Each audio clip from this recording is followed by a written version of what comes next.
Okay, so as you can see, here's my download that we just did of pfSense, the Community Edition 2.3.4, 64-bit. All right, so when you download it, it's going to come with the .iso.gz extension, and really what that means is that it's a zip file. So you can't just assign this as is to a virtual machine because it doesn't know what this is. So you have to just double click on it, and you'll see that it says it's now expanding the file that's within. And now we have the straight up ISO file, the raw ISO file, the raw image that we need, that we can now attach to other things. Very similar to, you can see this Ubuntu 1604 server ISO. Okay, so we can really go ahead and just trash this now. We don't need it now that we've extracted the real pfSense ISO out of this.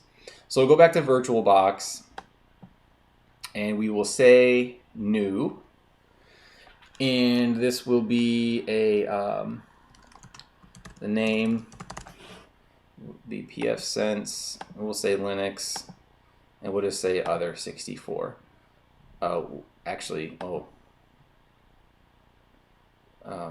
This is actually BSD, it's not Linux. And I believe, pfSense, I believe is,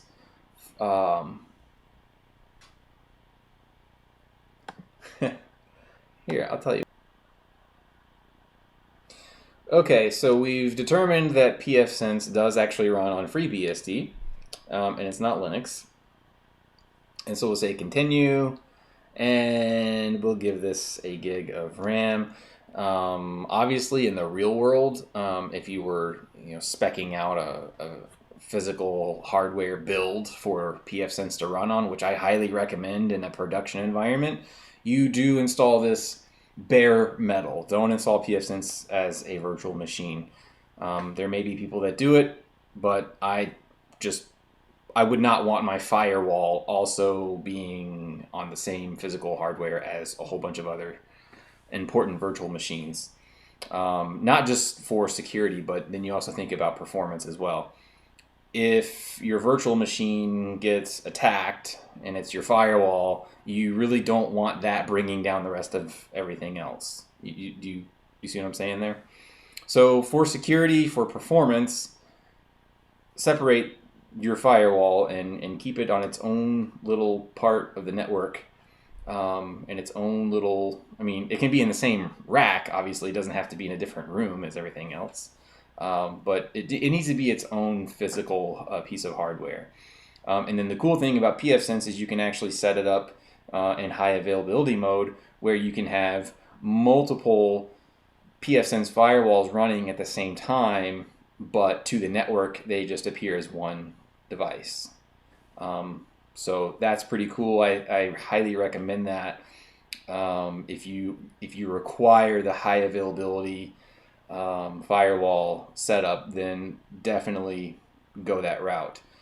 And depending on your number of users, the cost of doing that, the hardware that you would have to buy, really isn't that much. It's not that much. So anyway, if you had a production environment, you would want to see how many users and the required bandwidth, and then calculate your memory based on that. And that is all available in the pfSense handbook, the pfSense website, and probably thousands and thousands of different forums where people have asked, how much memory do I need? How much RAM do I need? I have 500 users and a gigabit connection.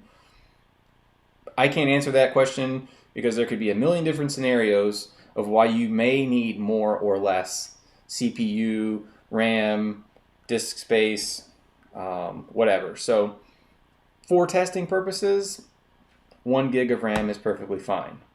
And let's see, create a virtual disk now. Create. I recommend 16 gigs. I have no idea. I mean, it just says we recommend 16 gigs. I have no idea how they calculate that number. I've only told it it's a 64-bit install of FreeBSD, but dynamically allocated 16 gigs is probably too much, actually. Let's just do 11. No, 10. Okay, so okay, like so this is I mean the layout is definitely different than VMware Fusion, but you can kind of see like you know it's pretty straightforward here. Ooh, snapshots, that's cool. I didn't know that VirtualBox supported snapshotting. But anyway, okay, so this is where we get into the actual setup of the network interface that we want and the linking of the ISO file to the DVD drive so that we can actually install pfSense. So we'll link the ISO first. You can see here, storage, we've got the 10.59 gig IDE primary master, which is the hard drive that this virtual machine is going to see. And then we have optical drive, and we'll choose the disk image. And it was on the desktop, and it's pfSense. There it is, open. Okay, and you can see the size of the ISO after we expanded it and unzipped it, increased significantly. It's almost double. Okay, and so now we've got the pfSense ISO, the pfSense CD actually linked to the VM.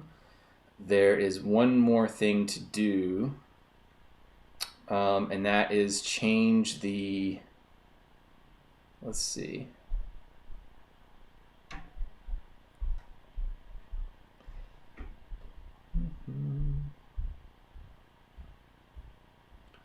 So I want to come here and do a bridged adapter. And what the bridged adapter does is basically say that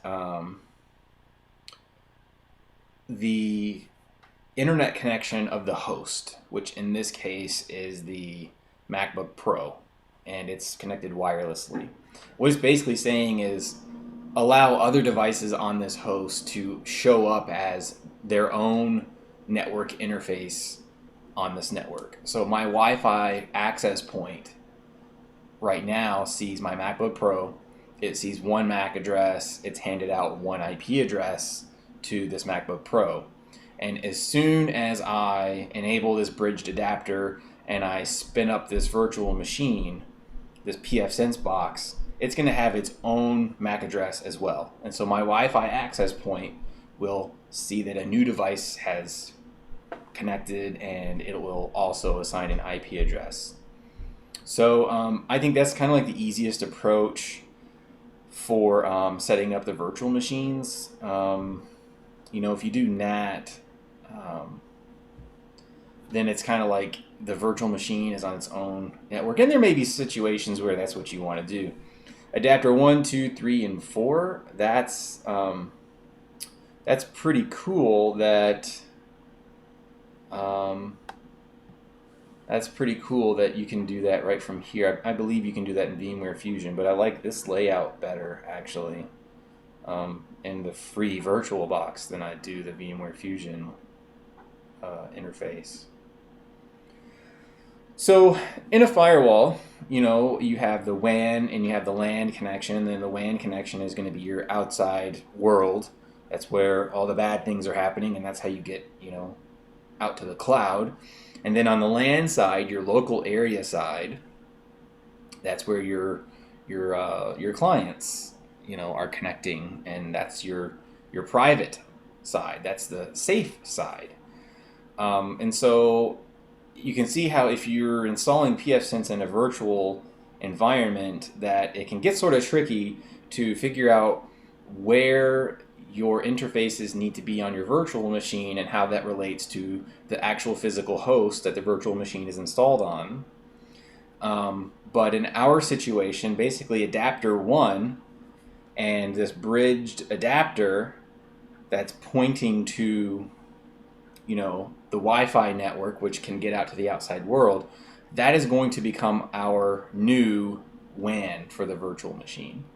Okay, so we're basically going to create a new network in the pfSense world for its LAN.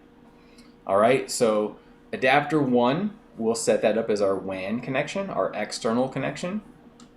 And so basically, to get to the outside world, since we're doing this as a virtual machine and it's not our actual firewall, our actual router, we're basically adding a extra hop for traffic behind the pfSense firewall to get out to the outside world. It will go from the pfSense LAN through the firewall, through the real modem and router, and then go out to the outside world. Whereas right now, like on our host, we don't have the whole pfSense firewall in the mix. It's just MacBook Pro, modem, access point, out to the outside world. So I hope I didn't make that too complicated or too confusing, and that might have been a situation where less was more. But anyway, so on our pfSense box, we've got adapter 1, which is our WAN, and so now we need to create a second adapter for the LAN side. So we will do adapter 2, and we'll enable it. And let's see, I'm trying to think of, if we do internal network, then there's really no way. If I do bridged on here as well,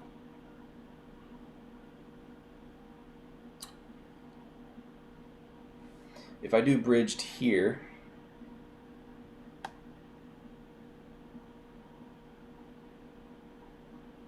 let's see. I mean, it's going to get tricky because the WAN and the LAN are going to have to be on. They're going to have to be on separate subnets, I believe, unless we set pfSense up in bridged mode. I tell you what, like, we'll just do internal network here, so that. Let's see. Okay, so we've got that figured out. Audio, like, you can probably come in here and turn a lot of this stuff off. Not that you have to, it's probably going to work fine if you don't come in here and turn some of this stuff off. But, yeah, like, it doesn't need a USB controller. We don't need to share any files between. And user interface?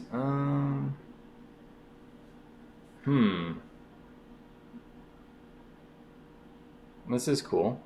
Looks like you can sort of customize the interface that will surround the virtual machine after you power it up. Pretty cool. It seems like they definitely are focused on allowing you to customize the experience way more than they let you in VMware Fusion. But again, VMware Fusion is designed for a certain flow, and then VirtualBox being free is probably a lot more open to customization. So I think it's cool. I think I would definitely use this again, as long as everything seems to work and be stable. So let's see here. Wow, network boot, that's cool. I know that's available in VMware Fusion, but it's cool to see that that's available in VirtualBox as well. So processor, this is cool. So you can set either 1 or 2 CPUs. Acceleration, we don't really need that. So we'll just do 1 processor. That's plenty. This is not going to have any load whatsoever.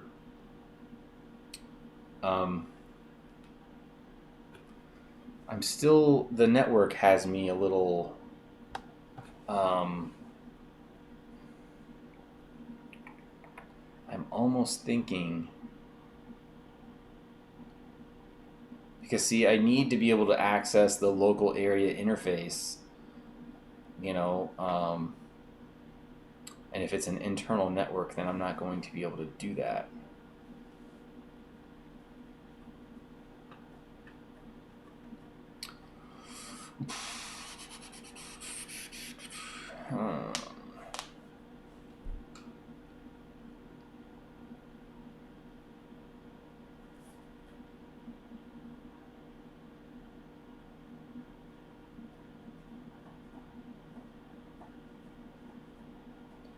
Let's do bridged on this as well.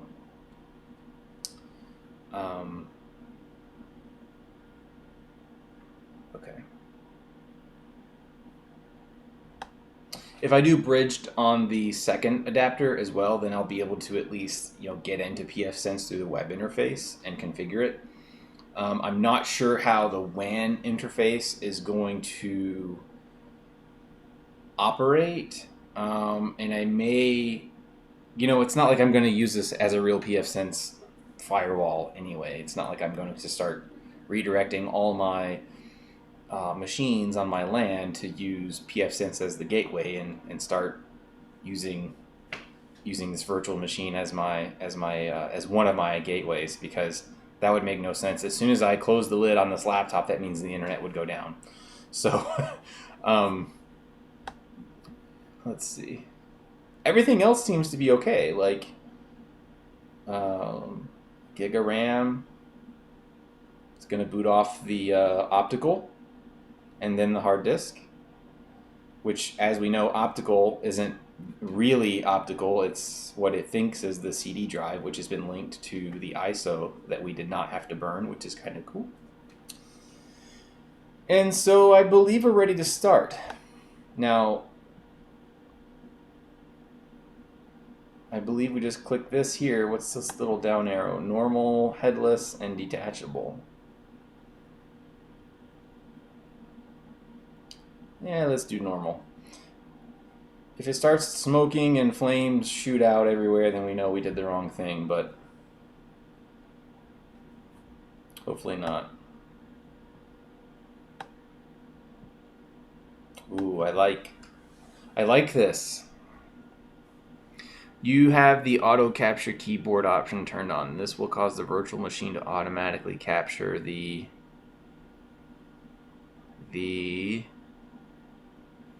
keyboard every time the VM window is activated and make it unavailable to other applications running on your host machine. This is kind of cool because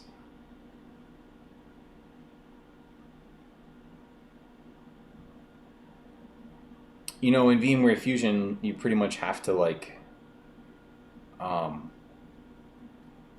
get the operating system installed, and then you install VMware tools, and then you have the option of clicking into the VM and then clicking out. This basically is saying that the currently assigned host key is shown on the status bar at the bottom of the virtual machine. Okay, so it's the left command key.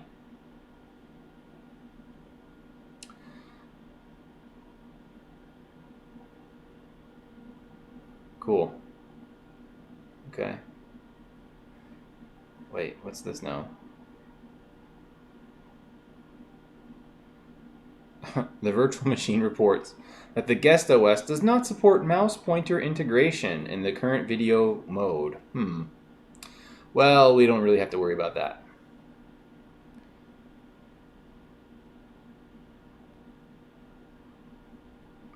Okay, do not show this again. That's the same thing. Okay. Except we will do the quick and easy install. Okay. And then for those of you that aren't really like experts or really have much knowledge with virtual machines and VirtualBox, VMware Fusion, that type of thing, if you don't really know what's going on, then you probably would be in total panic / freak out mode that it appears that I'm installing pfSense on my MacBook Pro and that I'm totally blowing away everything on the hard drive and just deleting everything on my MacBook, which isn't the case. And I'll tell you why. Because when you set a virtual machine up and you set the size of the hard drive, that is its own little slice of heaven. It's its own little entity. It's not touching anything as far as my real actual bootloader, boot volume, the hard drive. It's just utilizing a little bit of space. But as far as the virtual machine is concerned, it has a 10 gig hard drive that is its own little thing. It's its own little deal. So anything we do here, when we say, yes, sure, delete everything on here, and yes, blow away all the partitions and start over with new, it's not touching the actual MacBook Pro's hard drive. If it were, I'd be in some pretty serious trouble. But so anyway, yeah, it's fine to say, yeah, just do the install. Let's see, we'll use the standard kernel, and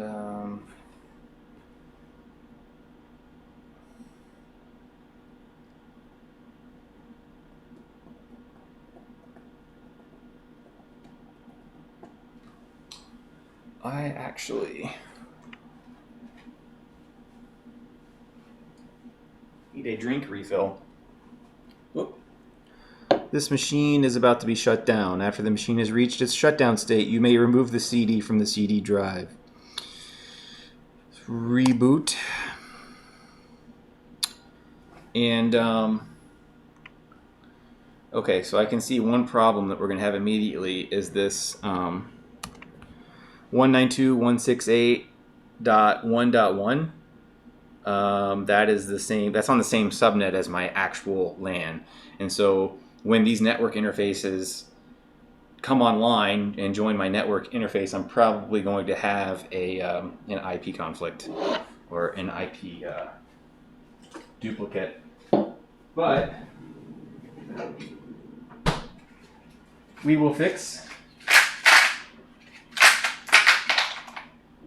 We will fix that with no problem.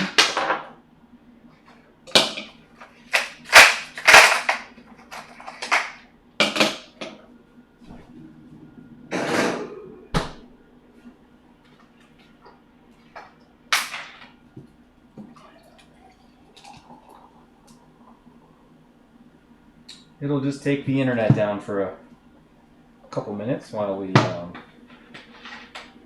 get that taken care of. Shouldn't be too big of a deal,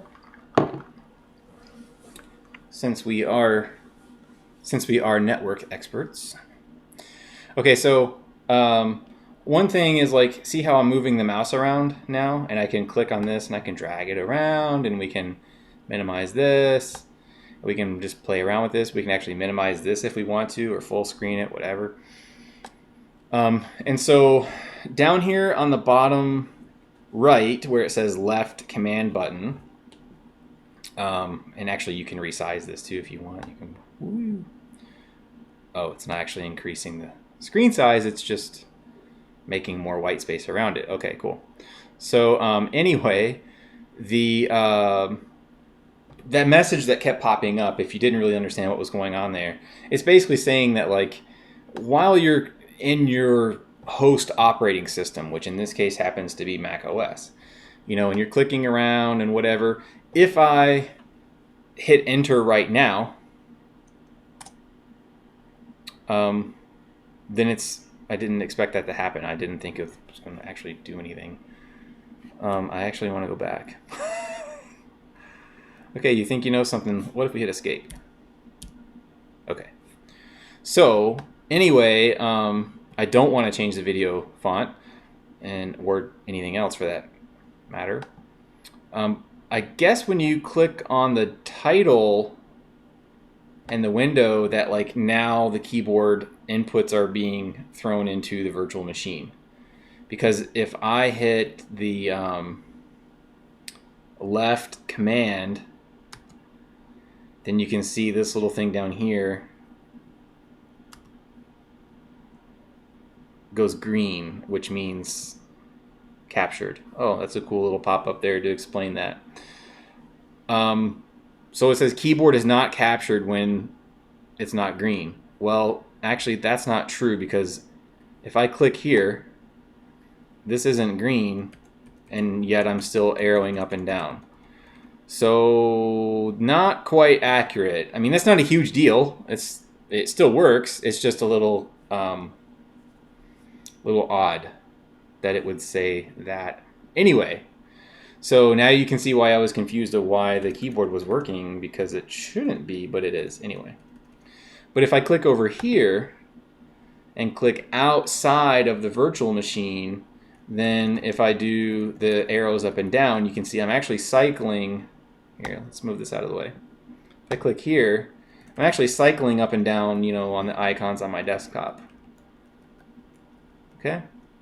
So apparently you don't really have to click into the virtual machine. If you just click the title bar here, and it's the active window, then your keyboard inputs will be captured by the virtual machine. Okay? So, enter. And actually, we don't want to do this. We just did this. We have to. It booted off the CD again. Okay, and so this is this is another change from VMware Fusion.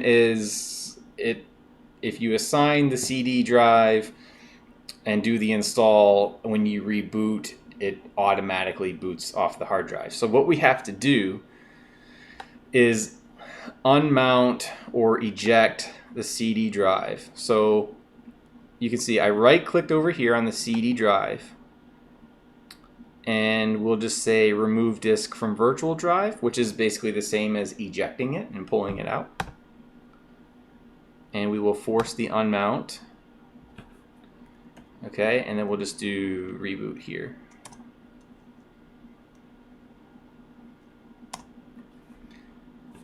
And it's going to give me a whole bunch of errors because I ejected the disk before I was supposed to.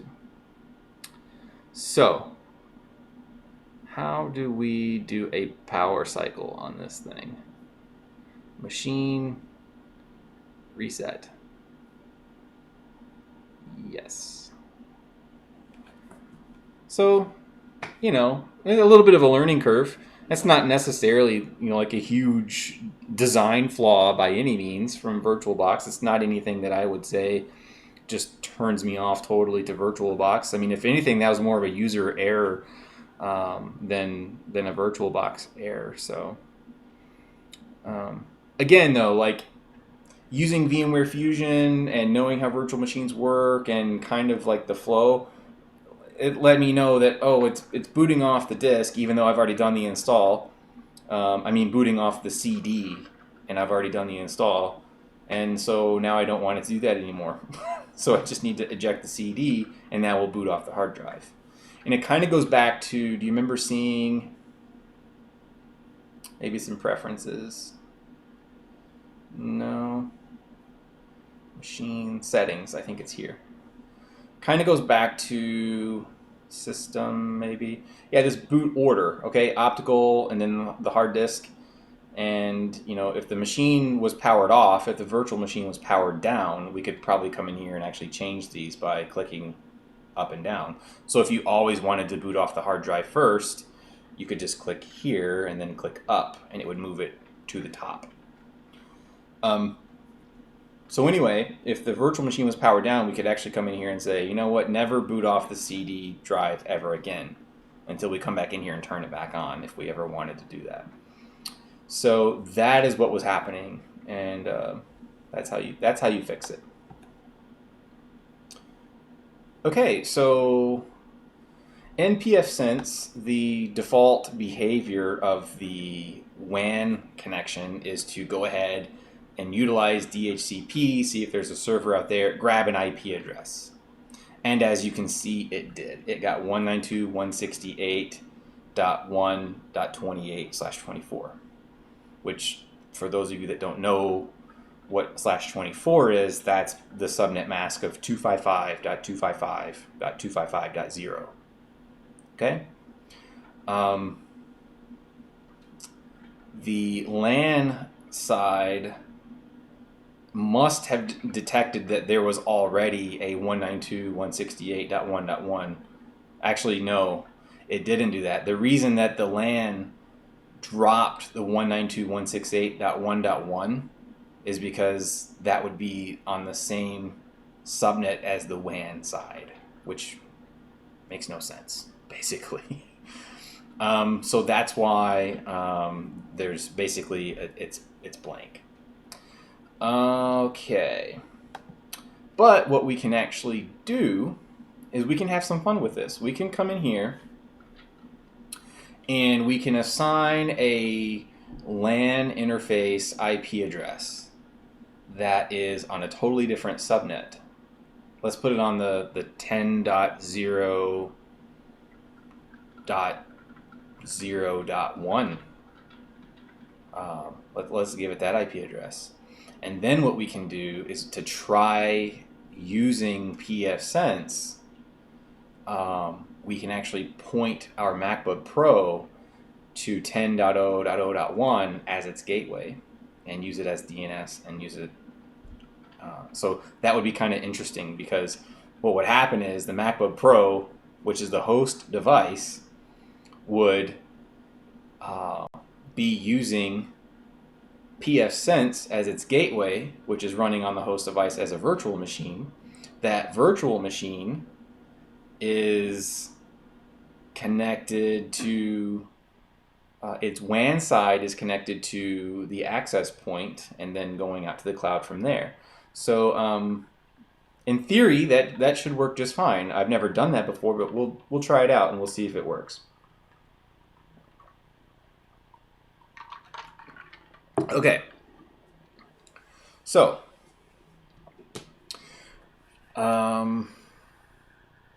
we will set interfaces, set the IPs on the interface,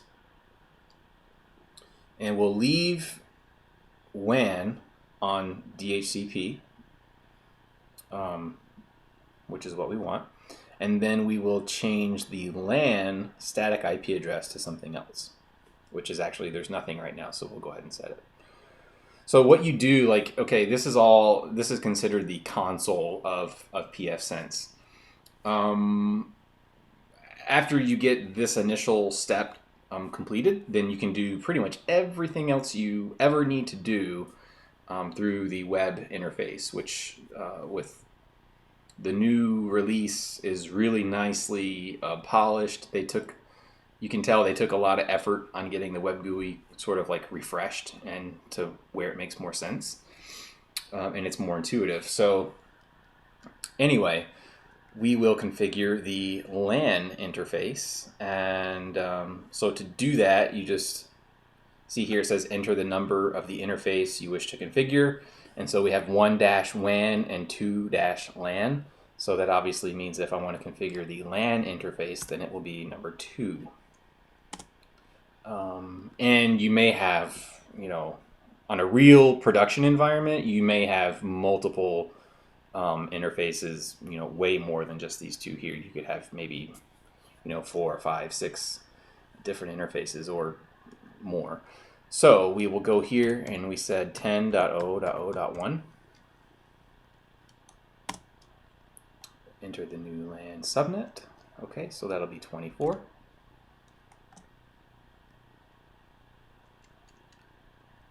And see, it says for a WAN, you would want to enter the upstream gateway IP address. Okay, so since this is a LAN side, the upstream gateway IP address is actually going to be the firewall itself, the WAN side. That's where all the LAN traffic is going to take its next jump, is to the WAN interface, which is why it's basically saying if this is a LAN side connection, if this is part of your LAN network, then don't set anything here, because pfSense will take care of it for you. So we'll just hit enter for none, since it is a LAN network. And it's asking for IPv6 addresses, which we do not want to configure, so we'll say enter for none. Do you want to enable the DHCP server on LAN? Now, if I had this LAN interface totally isolated from the rest of my network, then I could say, sure, yes, turn on the DHCP server. Okay, and so for those of you that don't know or maybe have forgotten, the DHCP server is what actually hands out the IP addresses to your devices so that you don't have to manually go into every device and type in the IP address, you know, for every single different device that's going to connect to the network. But since this network interface is connected to my real LAN, then I want to make sure that I say no here. Because what would happen if I said yes and turned on the DHCP server for pfSense is then it would be fighting with my access point that's on the same network. It also has a DHCP server running on it. That's how I got 192.168.1.28/24. That's how my WAN interface got that, is it picked it up from the DHCP server that's running right now. So the last thing I want to do is take an interface that's connected to the same network and turn on another DHCP server. You know, this is one of the cases where more is not better. You know, the more DHCP servers you have on the same network, the more disastrous it would be. You can't have more than one. So we will make sure that we say no here, so that we don't create a disaster. Now what that means is when I do want to connect a device to this new LAN network that we're creating on the pfSense box, what that means is that we'll have to manually configure it. We'll have to actually go into the network interface settings on the clients and say, you know, 10.0.0.5, you know, with the /24 subnet, and then 10.0.0.1 as the gateway. Not a big deal. This is just a test environment. We don't really care, right? So we'll say no to the DHCP server so that we don't take our network down totally. And it always asks this, I'm not really sure, you know, why this is here, but it always asks if you want to revert to the HTTP protocol for the web configurator access. I mean, I know why you may want to revert back to it or whatever, but I don't know why that's asked here in particular, but whatever. So we'll just say no, because we do want to continue to use HTTPS. And in your production environment, you would definitely want to, you know, keep HTTPS enabled. So we'll say no, we do not want to revert back to unencrypted HTTP web GUI access. And okay, so it basically, you know, shows you what it did, and it lets you know that the web GUI, the web configurator, as they call it, is now available at HTTPS 10.0.0.1, which we will not be able to access from any devices right now because they're all on the 192 network. We'll change that. We'll change it on this MacBook Pro, and we'll see if what I think is going to happen is actually going to be able to be, we'll see if it's possible to do what I want to do. So enter to continue, and then it sort of just drops you right back to the main console where you have, you know, the individual options, and you just type in the number of what you want to do. Let's see. Okay, so just to sort of recap, WAN is connected to my actual local area network. It has a 192.168 IP address from the DHCP server running on my access point. And then the LAN is 10.0.0.1/24, which is 255.255.255.0 for the subnet. And if I pull up a terminal here, and just for fun, try to ping 10.0.0.1,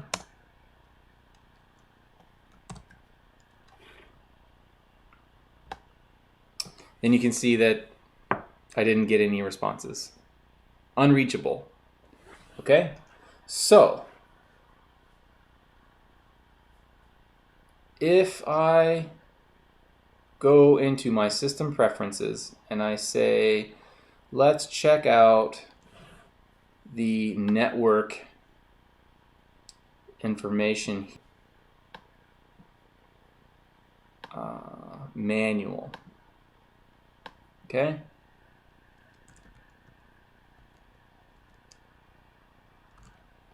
.0.0.5, and we said that we put it on the /24 subnet, which is 255.255.255.0, and then the router, which is the gateway. It's funny how different operating systems call it different things. 10.0.0.1, and we'll just make sure that that IPv6 is manual. Okay, and then DNS, we can come in here and well, I'll leave those installed. I'll leave those the same. So 10.0.0.5, and this could be anything from 2 to, whatever, 255. If it doesn't matter. There's nothing, as long as it's not something that's already on this network, which, as we know, this is a totally different subnet that we just created. There's nothing on this network except for 10.0.0.1, which is the firewall. So I'm just going to make it 5. Okay. You could just as easily come in here and make it 100. Or 254, or 200. Well, let's make it 5, okay? And then, like I said, router is the gateway, which on this network that we're joining, we know that as we just set it up over here, pfSense is going to act as the gateway, and it's 10.0.0.1/24. So that's where I got all those numbers from, okay? The subnet mask has to be the /24. That's what we've defined here. Now, if you did a /23 or a /21, well, then you need to, unless you know those subnets off the top of your head, you need to get the calculator and figure out what that is that you need to put in here. I mean, I know a /23 would be 255.255.254.0. Okay, so just make sure that your subnet actually matches what you put in here for your LAN, which can be anything. You could have done 10.0.0.1/8. Doesn't have to be 24. I mean, that makes sense in our test environment, but if you had done /8, then you would be at 255.0.0.0. Okay, and okay, so I probably wasted enough time on that. But you see the general gist of what's going on here, okay? So now what's going to happen is, if I save these settings, then I'm taking my MacBook totally off the 192 network. I'm adding it to the 10.0 network, and then using pfSense as its gateway. Okay, so we'll hit OK, and we'll hit apply. And then we'll close this.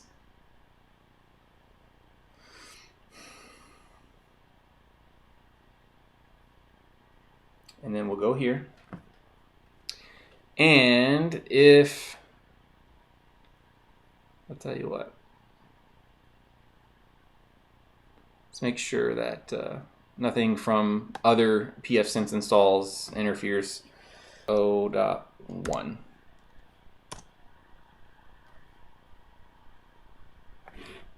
Advanced, and you get all these error messages because it's basically saying that, like, you're trying to connect via HTTPS, but the certificate that is on the pfSense box, we don't know what it is, where it came from, what's going on, and it's basically saying, do you trust this this person? Do you trust this server? And of course we do. Okay, I believe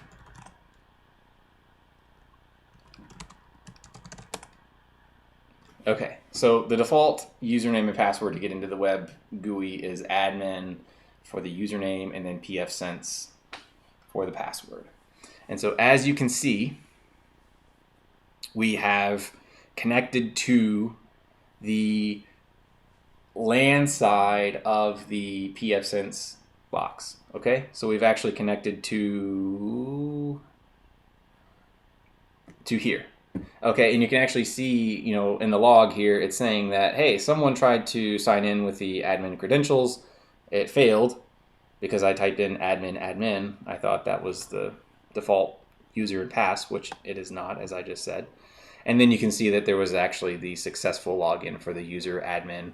And then it actually tells you from what IP address the user signed in. So 10.0.0.5. Okay, so we're actually, coming in on the LAN interface of this pfSense box. And once we get pfSense set up, we could actually start accessing the internet through pfSense, which is kind of cool because then we can set up some extra firewalling. We can do, bandwidth shaping. We can do lots and lots and lots of cool things through pfSense for testing out different features of it. And this is also a great way to try things, play with some firewall rules, and see oh, hey, we have this application that we have to have working, and all of our ports are blocked except for what we allow. We only allow whitelisted ports to be accessible, going out and obviously coming in. So this would be a great thing to say, I don't really want to, in the production environment, start playing around with the firewall rules in the middle of the day, or wait until the middle of the night to try this stuff out. So you could actually come here and see if things react the way that you expect them to in your test environment. So the first time you sign in to the web GUI, it's going to take you through a nice little setup where it says, hey, this is how you do everything, and this is what you have to set up.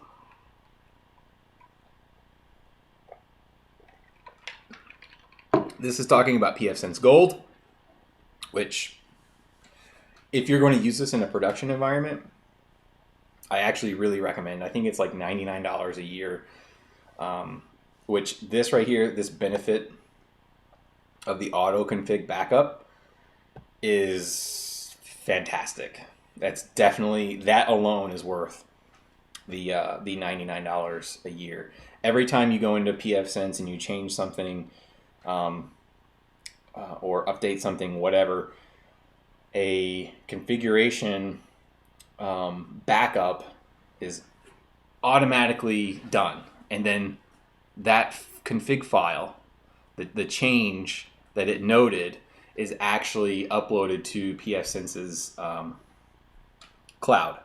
Okay, so if you have like a major catastrophic hardware failure, or you have a fire, or some other sort of disaster where you lose everything, when you need to get back up and running, it's as easy as installing pfSense, signing in with your gold credentials, and clicking restore from last configuration, and you'll be back up and running. So it could save hours and hours and hours of downtime. And depending on how complex your scenario is, it could be days of downtime of reconfiguring anything from firewall rules, DHCP static leases, DHCP servers, captive portals, and this auto config backup saves all of that. It saves your vouchers if you're doing captive portal. It saves the roles and the tickets and which ones are expired, which ones have been used. It will save everything. So it's pretty fantastic. It can save you a lot of time and a lot of money. But I'm not a pfSense spokesperson or salesman, and I don't care if you buy it or not, but I'm just saying that for me, it was worth the $99 a year. And you get the pfSense manual in a PDF form that you can print, and it's a lot more in depth than what's available online. Anyway, promise I'm not a reseller. Don't buy it. Just don't buy it. Okay. Host name, whatever you want. You can call this Gateway 1. You can call it Firewall. Whatever you want. Who cares? That's totally up to your networking environment and your naming structure. Let's see. Local domain, like if you had mycompany.com or mycollege.edu, that's where you would put this in. We'll leave this mydomain.com. Primary DNS and secondary DNS servers, these are the actual DNS that you want pfSense to forward onto. Okay, pfSense can be set up as a DNS server or as a forwarder or relay, and these, what you put in here, are what they're actually going to relay to or forward to. So if you have another internal DNS server that you want requests, if pfSense can't handle them, and you want pfSense to forward that request onto another DNS server that's internal, you can put that in. If you wanted to go to Google, you could type in, Google's servers right here. If you have your ISP DNS you want to use, some sort of I guess it's called what is the name of that? OpenDNS. If you want to pay for an OpenDNS subscription and get a little bit of DNS protection, then you can put OpenDNS's DNS servers in here. The sky is the limit, pretty much. You can put whatever DNS servers you want here. Just know that whatever you put in here is where the traffic will be forwarded to. The DNS requests will be forwarded to. This checkbox here, okay, basically what it's saying is allow the DNS servers to be overwritten by your provider, your WAN connection. So if you leave this checked and you come in here and say, I want to use Google or I want to use OpenDNS, and you type in your DNS servers in here, if you leave this box checked and your internet service provider, upon throwing out its DHCP leases, if it's providing DNS servers and you have this box checked, then these will be overwritten and you will be using your ISP's DNS servers. So I prefer to leave this unchecked because I don't want to use the ISP's DNS servers. Most people, I would say most people probably don't, unless you're more like in a residential or small business environment. But if you're in education or hospital or healthcare environment, whatever, you are probably going to be using something other than the ISP's DNS servers. So I would uncheck that. Of course, you need to think about your situation and decide whether you want to use your custom DNS servers or not. Okay, and then come in here and set the time zone. We are -5, but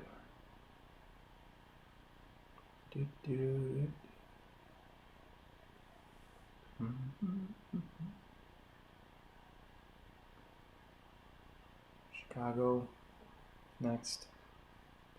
Obviously, you would select your time zone there. Okay, and then this is talking about the WAN interface, which by default is set to DHCP. I have no problem with that because in this particular environment, we are wanting the WAN connection to connect to our LAN and get an IP address. That could be still set to DHCP even in a production environment.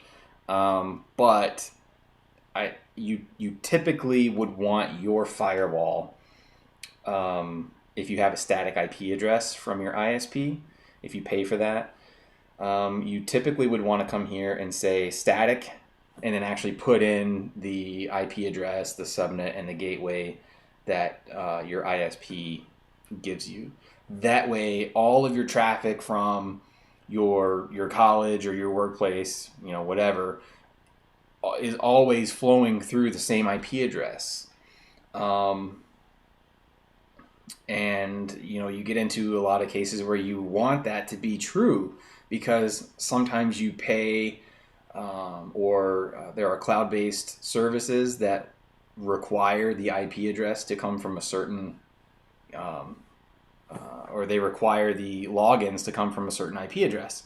And if that's changing all the time, you could either you could do a couple things there. You could say, here's the range of IP addresses that our students or our employees will be connecting from, and then the software company that's providing the service can put in that range.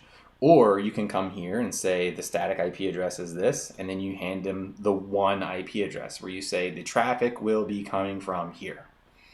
You get into situations where you may have multiple WAN connections for load balancing or failover, and that's where you would get into a situation where it would probably be a lot better if your WAN connections were all statically assigned. That way you know that you're either coming from this IP address or you're coming from this IP address. It's going to be one of the two.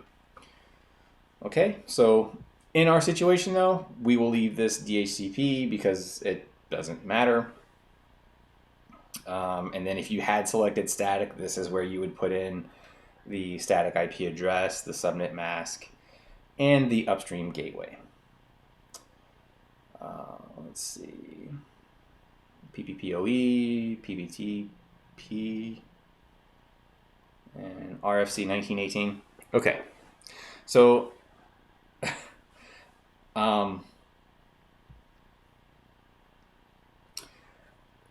this, you can see why they have this checked by default, and then you can also think of why someone would need to come in and uncheck this. For example, in our situation right now, our WAN side is an actual 192.168, and it's within the /16 network. Okay, so if we wanted other devices that are on our real LAN, the real network that's connected to the access point, that are on the 192.168.1. whatever.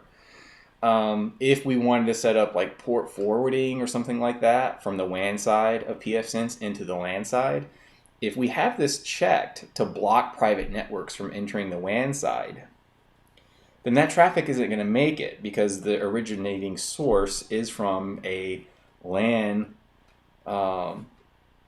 RFC 1918 private network.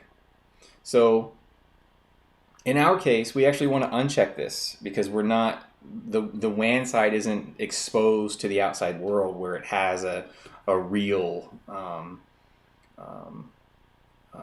IP address that's accessible from the outside world.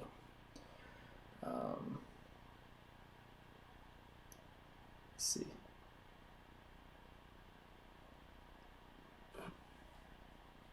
So yeah, we can leave that checked. We'll go next.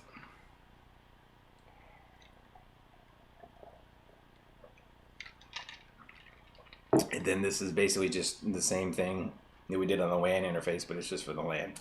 It's basically saying, do you want to keep your LAN interface to this, or do you want to change it to something else? And if so, what do you want to change it to? We want to leave this the way that it is. Okay? Next, admin password. They don't want you to keep pfSense as the password, which is totally acceptable. I like that they force you to change it. So we will make this ultra high security.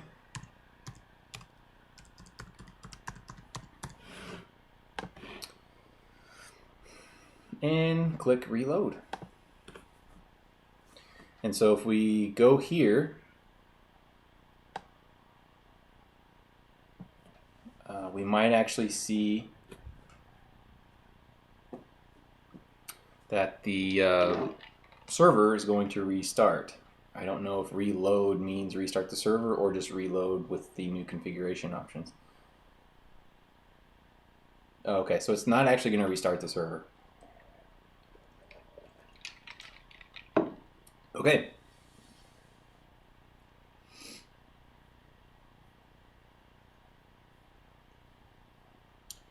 Let's go ahead and do that though. I'll show you what that looks like.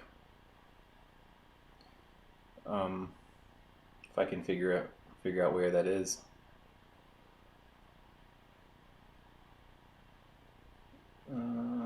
Yeah, here it is. Reboot. It's under diagnostics. Okay, so if we come here and we say let's reboot the server, and then we go take a look at our VirtualBox, we will see that now the server is actually going to restart.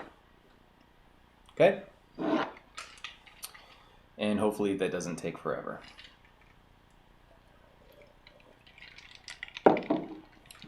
I have to say that for the first time using VirtualBox in years, I'm just going to go ahead and hit enter on that so we don't have to wait. For using VirtualBox for the first time in years, I'm impressed, and I really don't know if you used VirtualBox and hadn't already paid for VMware Fusion. I don't know if you're just doing basic server installs like I'm doing. I really don't see why you would pay for VMware Fusion. It seems to be stable enough. I mean, granted, I haven't done a whole lot of testing with it yet, but unless it's just super unstable, I don't see why you would pay for VMware Fusion. Like I said, if you're using it in more of a server type install. That's not to say that if you're not using it for servers and you actually are installing Windows or something like that, or a Linux distro with a GUI, that doesn't necessarily mean that I would be against it. I'm just saying I haven't tested it. I don't really know if it's any better or worse or whatever. But initial impressions are I'm impressed, and I see no issues with this at all. So we will minimize our virtual machine and get back to the web interface and sign in.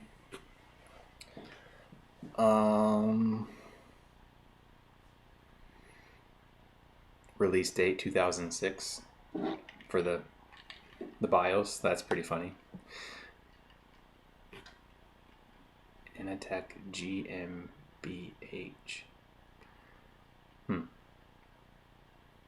Anyway,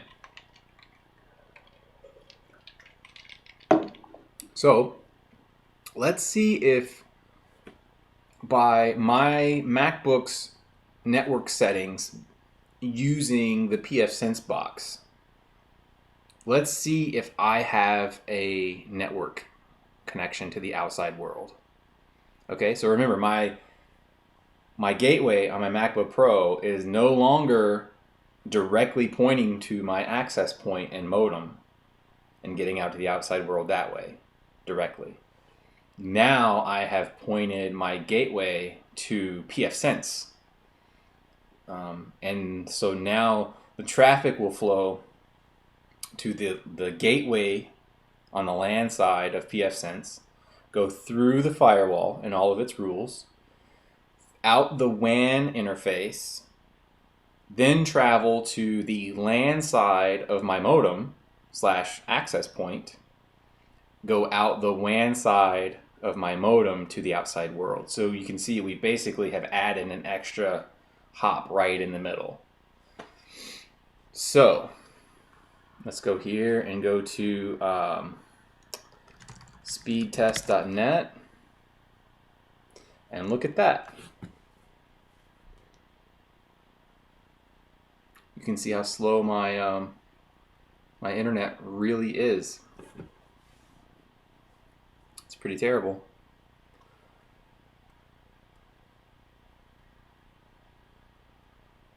Now, it could be a little bit slower than normal because if you think about the routing of this traffic and how it's basically making a loop, um, it could be slowing things down a little bit. But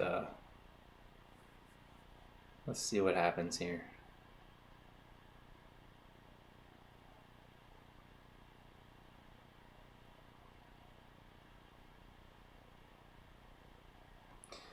Well, it's actually right on. I mean, it's no slower than what what it normally is.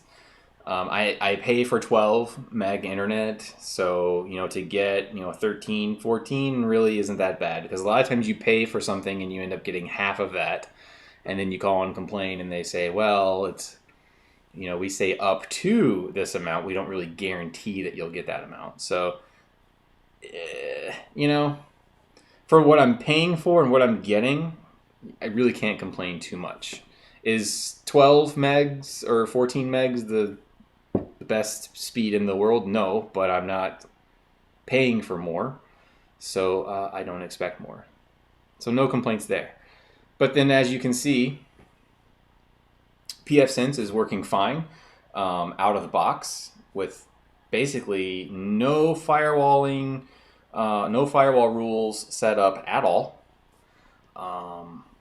No custom configuration except for the stuff that you saw on the console to assign the local IP address, which you really wouldn't have to do because it would have come pre-programmed with one already there had the WAN not been on the same subnet. So let's go take a look, and we'll say interfaces, and we'll go to the LAN interface.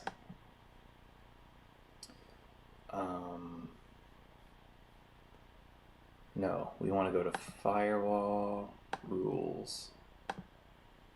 Okay, so let's go to LAN. This is where you start to get into the fun part of firewalling. And so as you can see, there's not much here. Really, all that's here right now is we have the anti-lockout rule, and we have IPv4 allow all, and IPv6 allow all.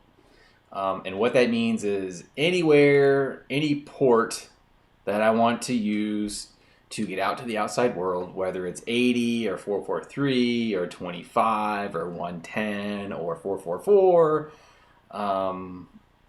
whatever, I can get out to the outside world.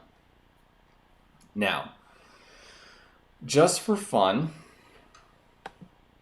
I mean, first of all, we can delete this IPv6 allow anywhere because we don't need it. And since we're not using IPv6, it's actually a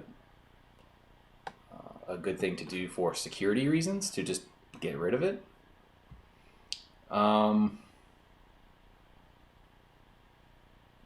So then this IPv4, if we go here and disable this,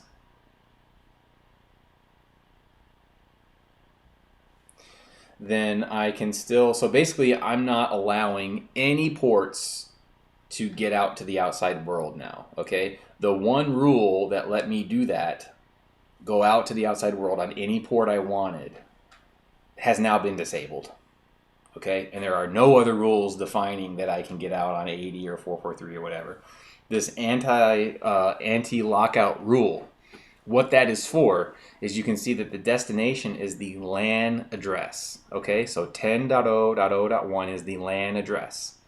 And why they put this here, this anti-lockout rule, the reason this is here is so that when you're doing things, adding and removing firewall rules, you don't accidentally delete this or cause a situation where you have now locked yourself out, blocked yourself from getting to this web interface. Because without this rule here, by disabling this rule, I would have just locked myself out. The firewall would have said, oh, it's an IPv4 address. It's coming from the LAN net, and it's coming from, you know, any port, any destination, and it's been blocked. So no, you're not getting in. And then everyone, including me, would have been locked out of the web GUI of the firewall. So this anti-lockout rule is there to protect you. Now, in more complex environments, you can't really leave that like that, because then you're allowing, you know, once you get into VLANing and multiple interfaces and multiple subnets, you really want to get away from the default lockout rule, because you can see here that it's allowing it from any source and any port to get into the LAN address. Well, you may have a guest network or something like that where you don't want you know, guests getting in here. But anyway, that's for a future video. But so if I try to get out to the internet now with the one rule that I had set up allowing me to go anywhere I wanted to being disabled, now everything's blocked. So if I go back to speedtest.net,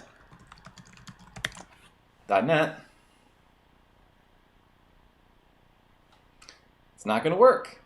I can't get out because speedtest.net is on port 80 or 443 if I had typed in HTTPS speedtest.net. So HTTPS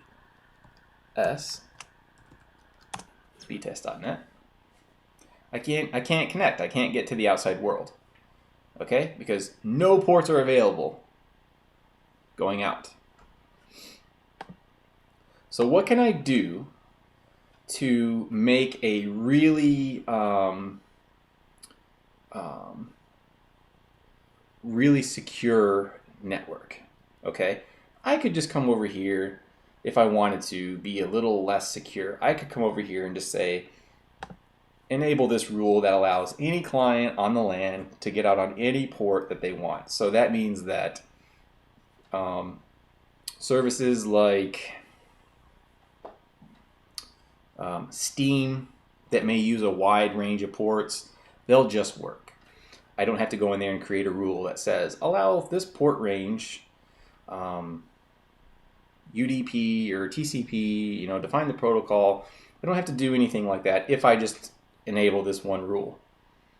That means that everyone can get out on any port. So that means like Skype, any other, you know, video conferencing software that may use a different port besides, you know, the basics like 443 and 80. That means all of those will just work out of the box. But that also means that a lot of other stuff will work out of the box, including, you know, some nasty things like viruses and malware and ransomware will all be allowed to just, once they're installed and once they're active, just go out and phone home through whatever port they want. And so it can be a security risk to keep your firewall open, where any device can just shoot out to the outside world, connect with whoever they want to connect with. That can be a dangerous thing.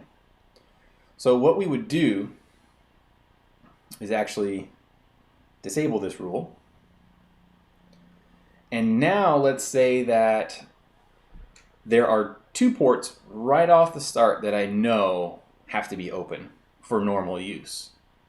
Which ones do you think those will be? 443 and 80. Okay? 443 and 80 is HTTP and HTTPS. Okay? Those pretty much have to be open. If you don't have 80 and 443 open, you are going to have some major problems unless your network only needs to, unless your users only need to access certain applications on their workstations, and that's it. If they don't need web access, if they don't need, you know, web-based email, and they don't need Facebook, and they don't need to be browsing the internet, then don't turn on 443 and 80. That'd be an easy way to stop all of that in its tracks. If you have employees that come down to their office. They sit at their machine. They open one program, and that program connects to the outside world on port 555. Then open port 555 and close everything else down. If you don't want this person or these employees doing anything on the machine, that'd be one way to do it. Another way to do it would be to just, uninstall the web browsers on the machine. There's a lot of different things you can do, but one of the easiest would be to just block all traffic except for what they need to be productive. So as you can see, we have no internet access right now. But we say in our environment, let's say we're a college, and yes, the faculty and the staff, they're going to connect through this particular network, and we want them to be able to go to Gmail, go to Facebook, whatever. So what we would do is add a rule, and we want this action to be to pass. We want to pass what we're about to define. Okay, and there's different things you can do here. There's different ways to go about designing a firewall and designing these rules. You can basically take a whitelist approach or a blacklist approach. Sort of a allow all and blacklist certain ports that you want to close, or block all and allow the certain ports that you want to be open. Obviously, the block all and specify the ports that you want open, that you want to whitelist, is the much more secure approach. Because then you're basically saying you're not getting out on any port unless the network administrator knows about that port and has opened it. And has opened it for the right protocol. And maybe even has opened it for the right IP address. And maybe even has opened it for the right external IP address, because you can define the destination and say, oh, okay, the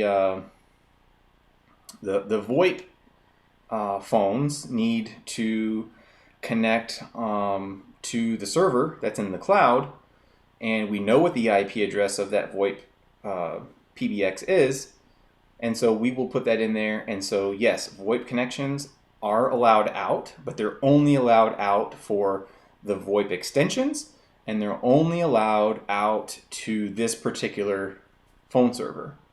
So there's a lot of different things you can do. You can be as strict as you want or as lax as you want.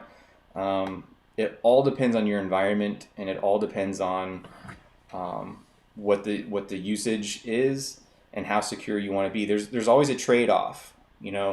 There's a trade-off, and there's a middle ground, because you don't want to be too lax with potentially sensitive information being compromised, but then you don't want to be too strict where you say any connection going out 443, anytime someone types in HTTPS into their web browser, we want to specify the IP address that they're going to connect to and allow that. I mean, that would just be insanity, complete insanity, unless you had a very short list of websites that you wanted to allow access to.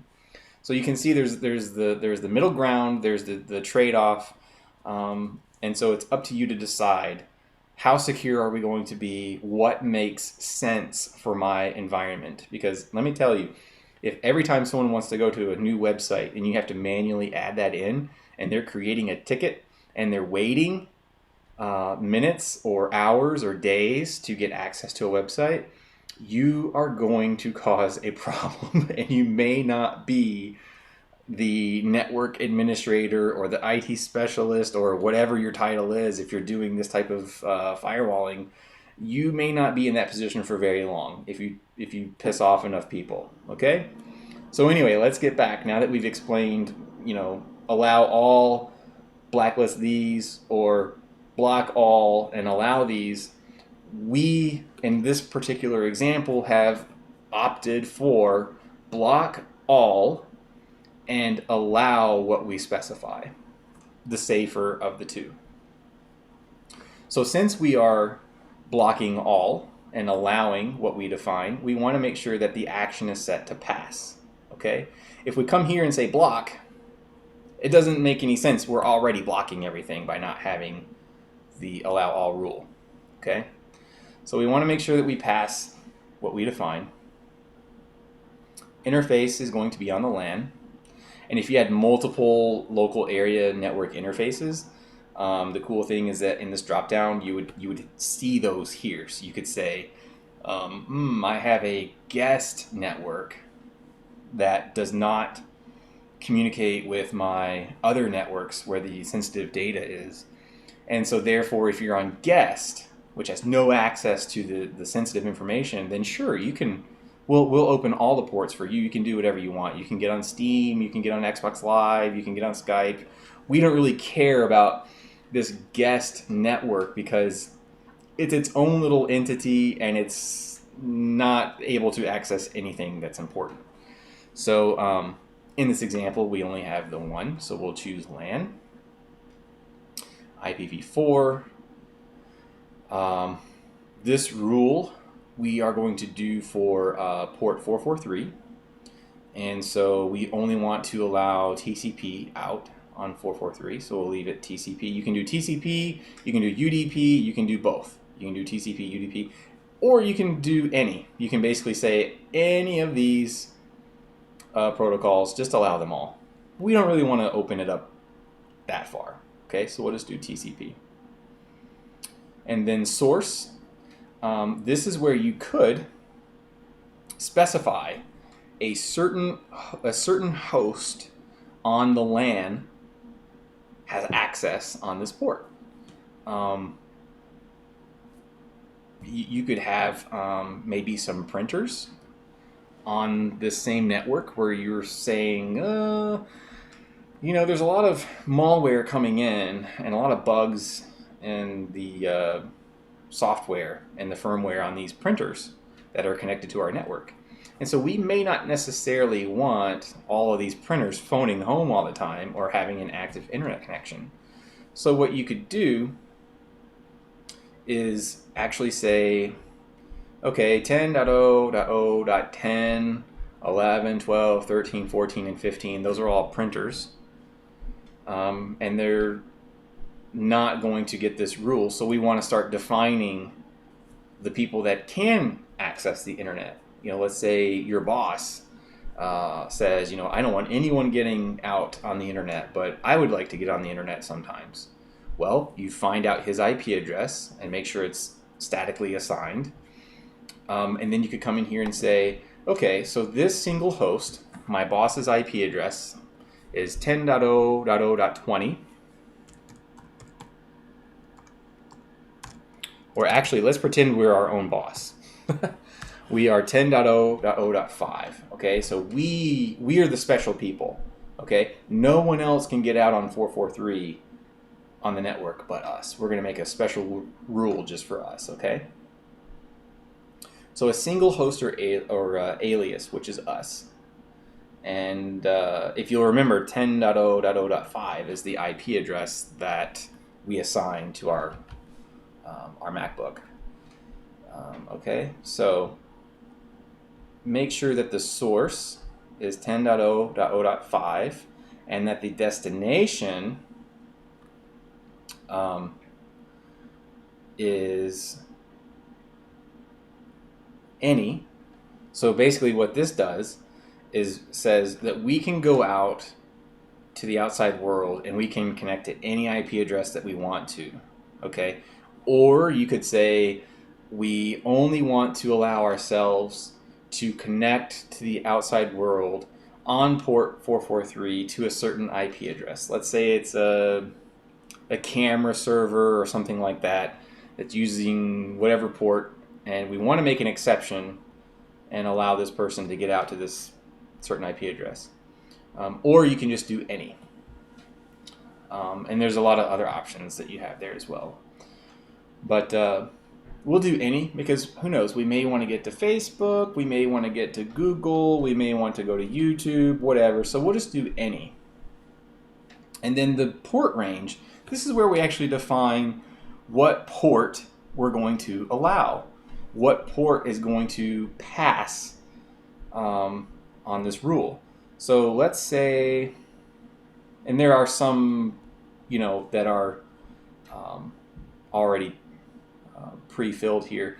HTTPS 443. Click on that, and you're good to go. You don't need to do anything else in the destination port range. Okay, so you can specify the port, or if you say any, that means that 10.0.0.5, our computer, will be able to go out to the outside world on any port. We can FTP, we can SFTP, we can SSH, we can use 80 for HTTP, we can use 443 for HTTPS, we can use SMTP, POP, we can do it all, okay? And, if we're the boss and we're kind of wanting to go, do whatever we want anyway, it might be a good idea to just do one rule that allows all. Because for crying out loud, we're the IT guy. We know what to click on, what not to click on. So anyway, you can do any, or you can come in here and start specifying each individual port, or you can do a custom port here. If you leave it other, you could say, oh, I know that port 5050 through 5060 is a range of ports that a certain service uses, and so we'll allow those to go out. I think I'm going to do HTTPS for this example, and then in the description you always want to make a note of what this rule does, and it's very important. This is an important step that I think a lot of people, for whatever reason, they overlook it. They just completely, they're in a rush, or they're thinking, I'll remember what this is for. I don't need to type a description here. I'll just know that it's 443 HTTPS, and that 10.0.0.5 is my IP address. I'll just remember that. Well, maybe you will, maybe you won't. Not only that, but what happens if something happens to you? You either get fired, or you quit, or you win the lottery and you don't come back to work. The next guy coming in, it would be so beneficial for him to see, or her, to see that, oh, 10.0.0.5, it says right here that this is the, IT Tech 1, or IT Tech Admin, allow PC 2443 TCP. Okay, there you go. It took 5 seconds to type that description in, and now it'll be tagged, and you'll know exactly what that is in the future. Okay, we will skip the advanced options for now, but I will just say that in the advanced options there are things you can do. You can say go out on a specific gateway. There's a lot of cool things that you can do in the advanced section. You can do that's where you set up. If you had like a multi-WAN environment, you could say this PC always goes out on this gateway, or it always goes out on this gateway. A lot of cool things. We can cover that some other time. So we'll go ahead and hit save, and when we do, we'll see that right here it's been added. And so what this means, and by the way, the order of these rules does matter. It starts at the top and works its way down, and whichever matches first wins. Okay? So just remember that if you had a block all rule in your mix here, that if your block all rule was above this new rule, that everything below it wouldn't take effect. It would hit the block all rule, and then that would be it. It wouldn't go on to the next one. It would say, oh, I've been blocked. Okay? So, and I actually, I will try I'll try to give an example of that. Let's see. Stay. Oh. Yeah, I just want to put that back there. Save. Apply. Okay.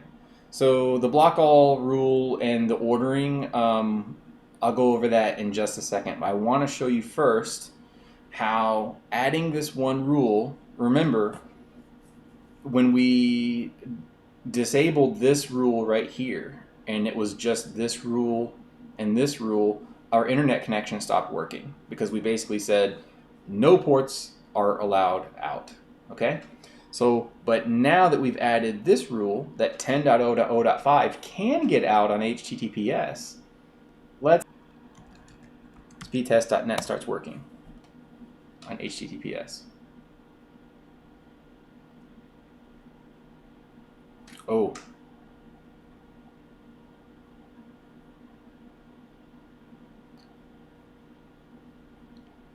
For this example, I don't want to go into explaining this right now. I had a custom DNS server installed. Long story short, I was trying to access Google's DNS servers, and DNS is on port 53, and as you can see here, we don't have DNS allowed to the outside world. So DNS wasn't going to work. So I changed the DNS server back to the gateway here. Okay, so now DNS should work. Speedtest.net. Hopefully. Maybe. I am 10.0.0.5, right?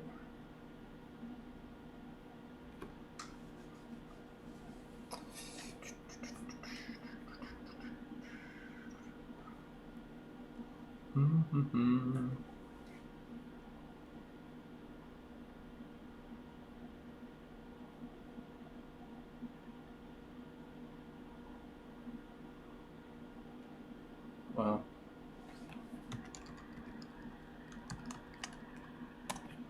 go to YouTube.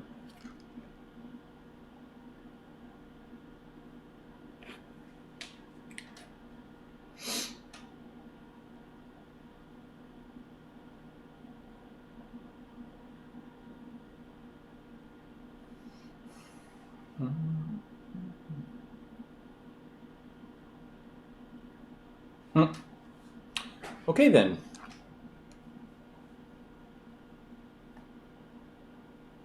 Of course, who knows if the internet is actually working. Alright, so to make sure that our rule didn't do anything here, we'll disable it, apply, and then we'll come back here and enable the allow all and hit apply. And if this works, which it doesn't, so it looks like the internet has gone to crap again. Okay, so this isn't really like, this has nothing to do with the firewall rules. It's the internet is not working.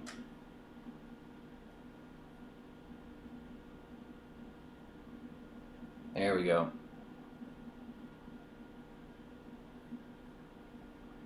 Okay, so disable, apply,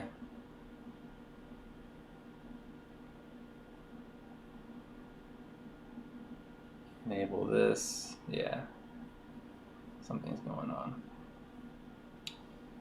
And then sometimes after you make a change, you have to go in here and do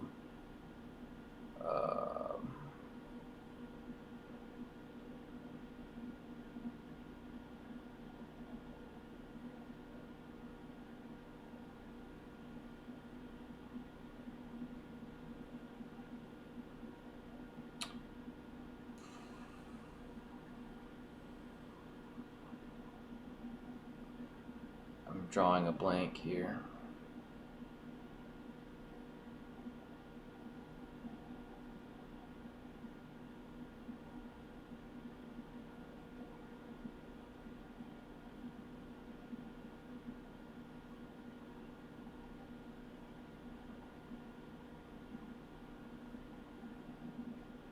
Okay, so anyway.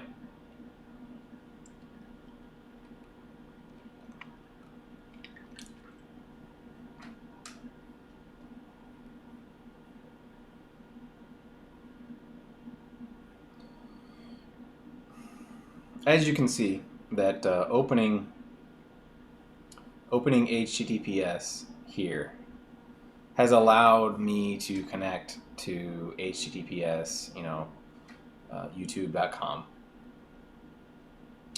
And but what that does mean is that if I just go to google.com without typing in HTTPS, if I go to google.com in my browser and try to connect via port 80, it's not going to work. It's not going to go anywhere. Okay? So that's why typically, bare minimum, most networks you have at least 443 and 80 open. Okay? That allows you to browse to pretty much anywhere. And then another group of ports not to forget is your email ports for all the mail clients that will be connecting, whether it's Outlook or Thunderbird or iPhone and Android mail clients that are connecting on IMAP, SMTP, POP3, whatever. You want to make sure that if people on your network are going to need access to email services like that, where they're using sort of like the old school email platform where they have a thick client on their device that's actually downloading email or synchronizing email, if they're not just utilizing the web interface,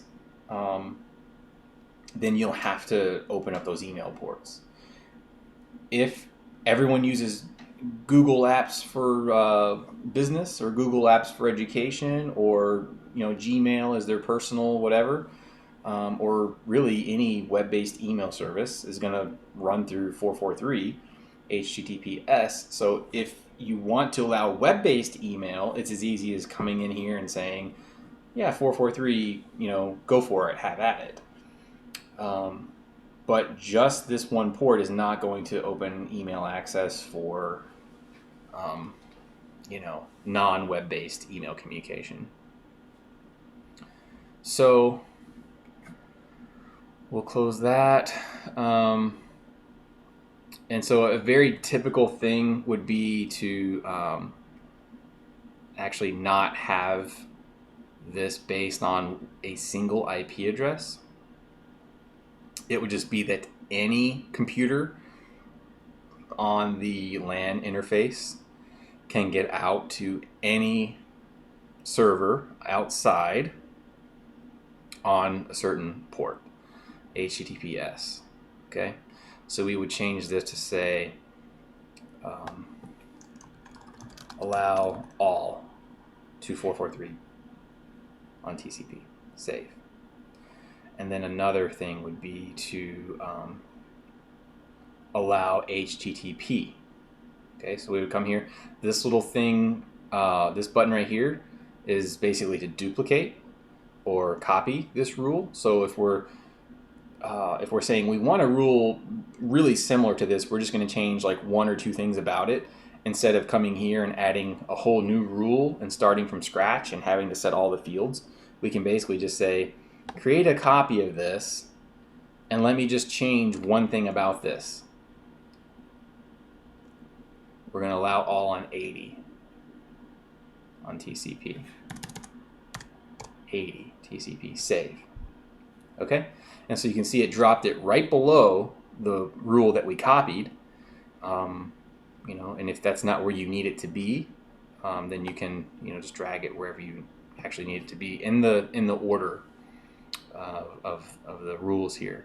So we'll just hit apply, and basically what we've done is we've allowed all computers, all clients on our LAN. So that means anyone that connects to this LAN, whether it's on their workstation or their phone or whatever, they can all go out to anywhere in the cloud on ports 443 HTTPS and port 80 HTTP. And like I said, if you allow those 2 ports, you've pretty much just 98% of all the traffic that needs to get out is going to get out through those ports.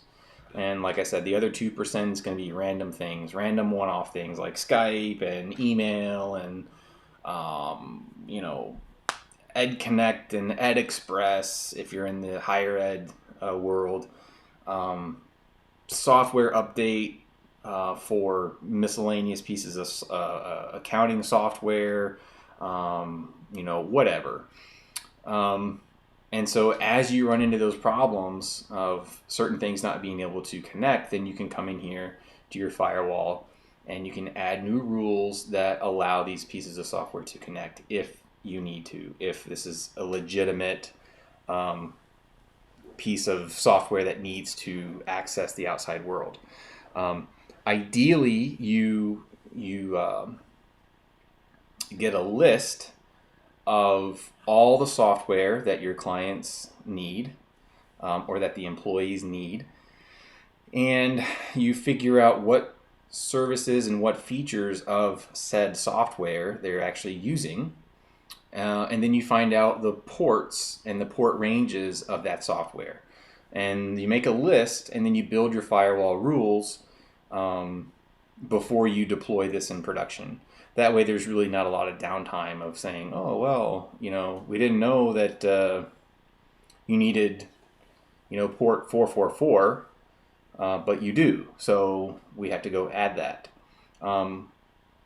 But there are situations you're going to run into where a lot of people just don't know. They don't really know what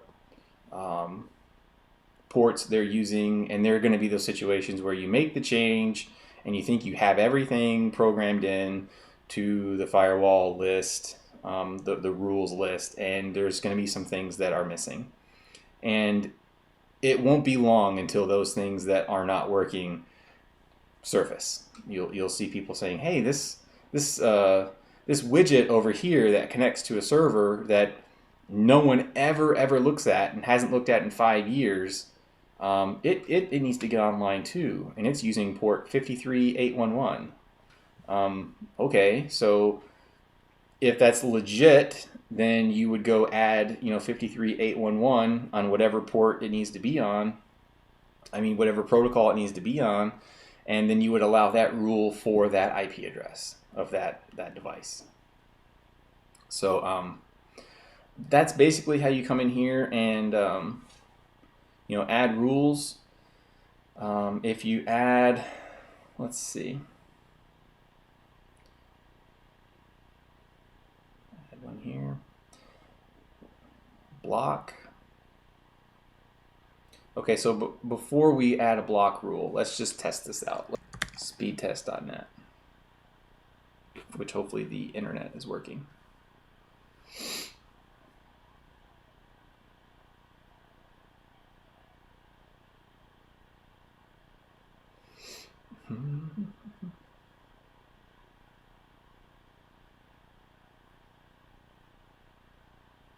I'm actually going to go ahead and do, I think something's going on with the DNS server access, even though I've changed to the firewall. So I'm going to show you how DNS, let's tell you what, let's do a test here. Let's do pinggoogle.com. Yeah, see, I can't resolve google.com. It would have done that if it was going to be able to find out what it was, then it would have done that.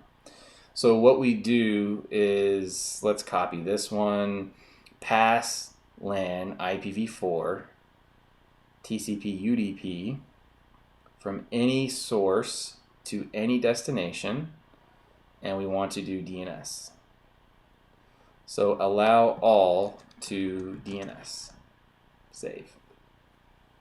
Apply.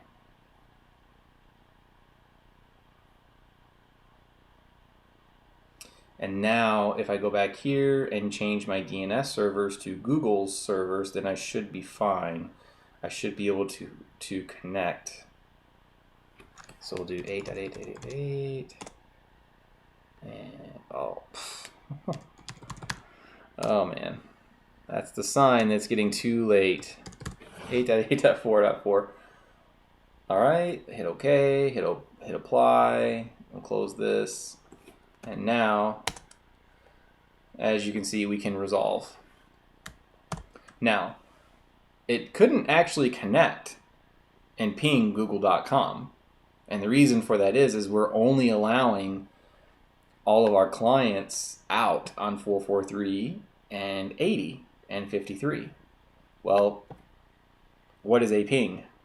You know, a ping does not fall into HTTPS, HTTP, or DNS. All right, so it can't get out to the outside world. But the good sign is that when we tried to ping google.com, it was able to resolve google.com to 74.125.21.102. So what does that tell us? That tells us that DNS is now working the way that it should. So if I come here, .net, there we go. And we can hit OK, and we can see our sluggishly slow 12 meg internet. All right, so we know that that's working. So we'll close that. Now, let's take a look. We've done some pass rules to allow people to the outside world. All of the LAN computers can get to the outside world. So, let's get a little crazy here. And instead of adding more pass rules, let's add a block rule.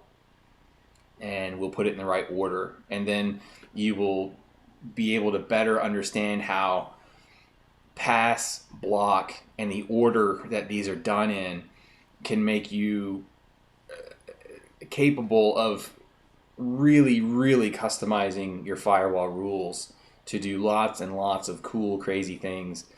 Like, for example, allow everyone out on HTTP, HTTPS, DNS, except a few printers. Okay? So let's say we want to block a printer from getting out to the outside world. Or let's even be more mean. Let's say that Joe, he really is not productive if he can get out to the outside world and browse the internet. And let's say he's a Facebook junkie. He's always on eBay, and he's always on Craigslist, and his productivity has gone down the tubes since he got a web browser and can do whatever he wants. So let's say we have permission from his manager. Actually, not permission, but let's say his manager came to us and said, you know what, I really need you to block access to Joe. He's just completely worthless if he can get on the internet.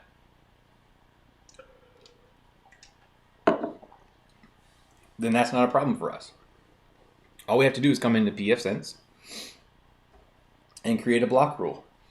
And we'll say block on the LAN interface, on the IPv4 address family, protocol any, so he's not getting anywhere. He's not doing anything. He's not going to ping anything. He's not going to use TCP. He's not going to use UDP. He's not going to do anything to the outside world. Source, we'll say, is a single host, because remember, if we don't do a single host, if we left this on any, then that means all traffic coming from the LAN interface would be blocked. And they would be blocked to anywhere, because we're making this an any protocol and an any destination. So let's say we want Joe's IP address, and I'm going to use 10.0.0.5 in this example so that I can show you how it works. So I can easily show you, we're going to pretend that our machine is Joe's machine. So we'll say single host or alias, and this is Joe's IP address. And the destination, we're going to say any, which basically means anywhere he wants to go. Anything he types in, anything he tries to do is going to be blocked. Let's see. And then description, we will say block all internet access for Joe's PC. Save. Apply. Now, what this basically means, since we have this anti-lockout rule in place, is that the first rule is going to match Joe's PC. So Joe's PC will still be able to do exactly what we're doing right now. Connect to the web GUI of the firewall, and if he has credentials, then he can sign in and he can do whatever. Because this would match. And remember, we said the first match wins. It doesn't just keep going further and further and further. It just basically says, oh, yep, Joe's computer is any protocol, any source, any port. He is going to the LAN address of 10.0.0.1, and he's trying to connect on port 443. Therefore, he is good to go. He can get on. Yes, allow that action. And it would. Okay? So let's say that we're okay with that. We don't care if Joe tries to connect to the gateway or tries to connect to the web GUI. He doesn't have credentials anyway. Okay? He doesn't know the password to get into the firewall. So we're fine with that. Let's drop to the next rule. Joe's PC is 10.0.0.5. And therefore, anything on IPv4 that comes from Joe's computer, any port, any destination port, on any gateway, he's denied. He's blocked. Not going to go out to the outside world. Okay? So that one would match if he was trying to go to anything other than the LAN address. Okay? So as we said, remember the LAN address is this 10.0.0.1, which is the firewall, which houses the web configurator pages and everything. So he could get to that. But if it's anywhere other than this LAN IP address, if he tries to go to Facebook, if he tries to go to YouTube, if he tries to go to his gmail.com, it's not going to connect. Okay, so let's try it out. Let's pretend our MacBook Pro is Joe's computer on 10.0.0.5, and we'll just double check to make sure. Here we are, yes. So now that this has been saved, and we are on Joe's computer, 10.0.0.5, if I try,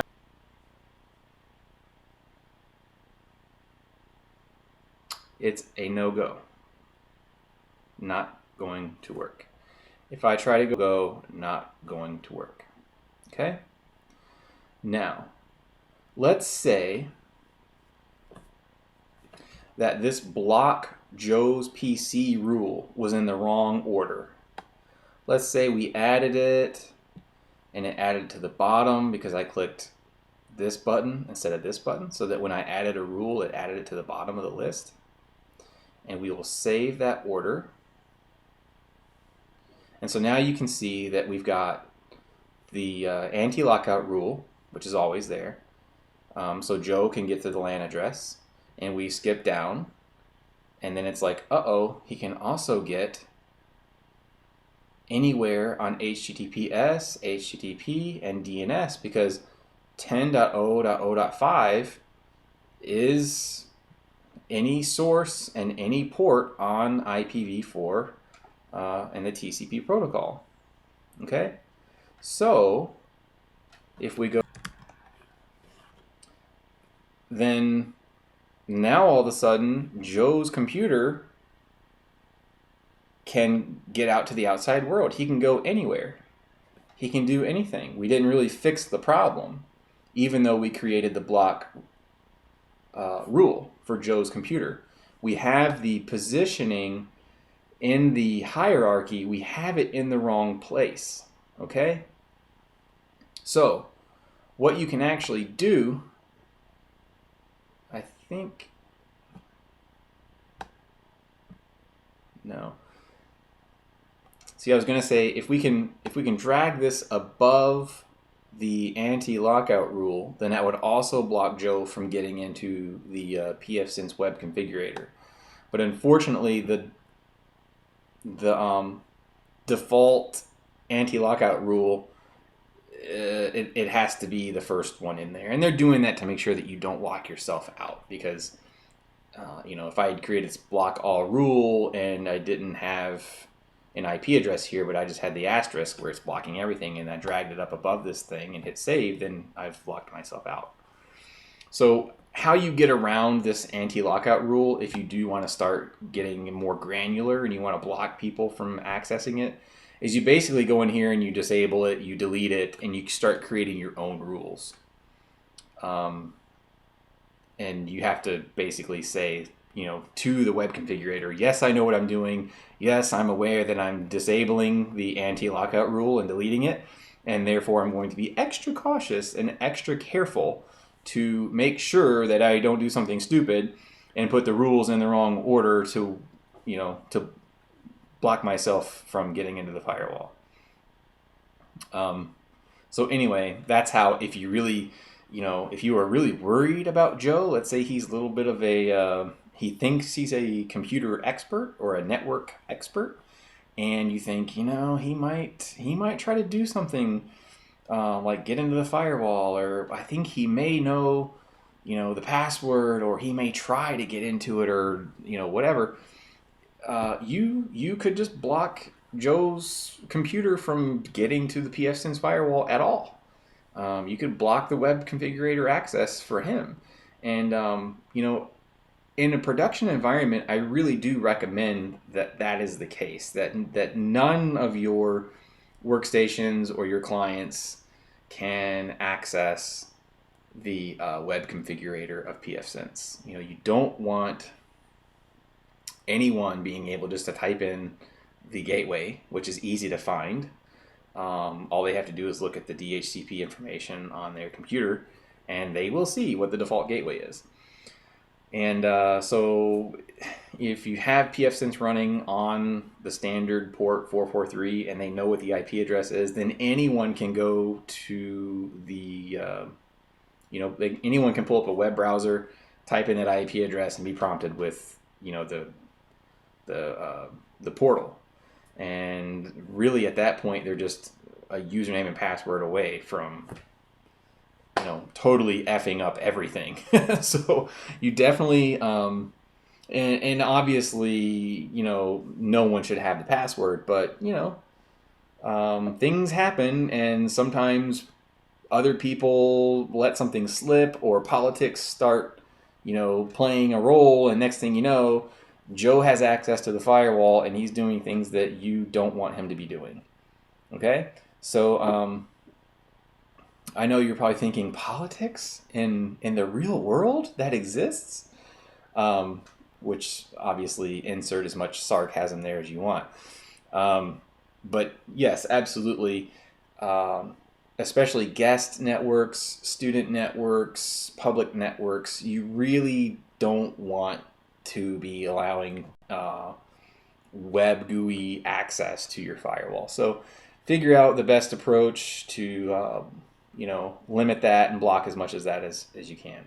But I think you can see that, if we come back here and save this and apply, and you can see that, remember when we had this at the bottom, it was in the wrong order. We put the rule in, we thought we were blocking Joe's PC from getting out to the outside world, but we had it in the wrong order, so he could anyway. But that's basically how the ordering of everything works. And so you can see that, if you had a few printers on this LAN that you didn't want to be able to get out to the outside world, you would come in here and just add more rules for those IP addresses. And let's say, you saw I clicked the copy button because I'm just really only changing a couple things here. I want everything else to be the same. So let's say we have a printer on 10.0.0.6, and we also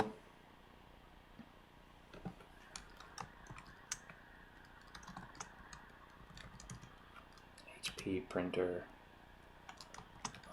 LaserJet, whatever, 5500. So hit save, apply. And so now what we've done is we've blocked that printer from being able to get out to the outside world. It's not going to be able to do anything. It's not going to be much of a security risk for your network. It's not going to be phoning home. It's not going to be possibly compromised and doing all sorts of nasty things on your network. Of course, don't get me wrong. There's always ways to compromise things from other ways, but this would take one of the most one of the easiest approaches. This would take it out of commission. So, but don't forget, just because we've blocked network access to the outside world for this printer doesn't mean the printer is going to stop working. Okay, this printer is still accessible within the LAN. So just because Joe and the printer cannot get out to the outside world doesn't mean that Joe can't print to that printer. He would be able to. He'd be able to establish a direct connection to the printer and print just fine. So, you would do this for all the individual hosts that you don't want to access the internet, or you could do specific ports. And you can see how you can customize this and just keep going and going and going. And you can really have a long firewall list here with a lot of customization, allow rules, block rules, and then you can have lots and lots of lists for lots and lots of different interfaces as well. Like I said, we only have two right here. We've got WAN and LAN. Well, you could have a couple different WANs for failover and for load balancing, and you could have multiple LAN connections or LAN interfaces where you have wired and wireless and guest and printer LANs and VoIP LANs, and you would want to customize each list for each interface as necessary. So that is pretty much the basic install of pfSense and some basic playing around with some of the firewall rules in the LAN section. And you can do the same thing for WAN as well. If you want to allow, if you're trying to port forward a certain port, let's say you had a web server sitting behind pfSense and you had it on your LAN, or a different local area network interface, maybe like a DMZ or something like that. If you were going to port forward, let's say port 443 to your own web server, sitting on the other side of pfSense, then you could go into the WAN side and allow ports from WAN access to ports on the LAN. And actually a lot of that stuff is created automatically if you go into firewall and go to NAT. If you do a one-to-one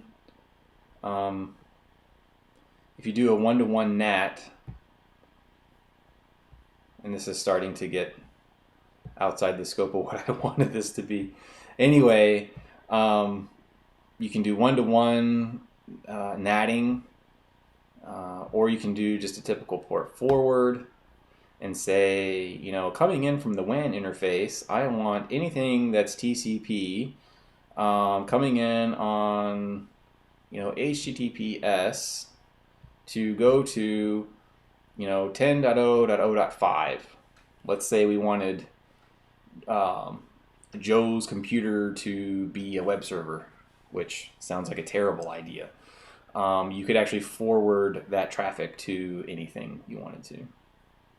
Okay, so if I were to create a rule here and get all this set up, then when I go to firewall rules and take a look at the WAN page right here, there would be a rule automatically generated for me. that basically says allow port 443 from the outside world to go to Joe's PC on port 443. Okay, so that'd be automatically generated for me. Or you can come in here and you can manually add things if you want. Okay, so I think that's pretty much it that I want to do for this video. We covered, the install, the setup, the initial setup, and how to do some pretty, common things. I think one of the most common things that people have a problem with is the initial LAN setup of getting computers to connect to the outside world, but starting to lock down some of those ports. It's kind of a complicated thing if you've never done it before. It's a really complicated thing if you don't have a lot of networking knowledge to begin with. It sort of makes a somewhat complicated process even that much more difficult when you're not really sure what you're doing. Okay, so yeah, that's going to be it for this video, and hopefully, I feel like I covered 1% of the features of pfSense, and there's still another 99% left. So have fun.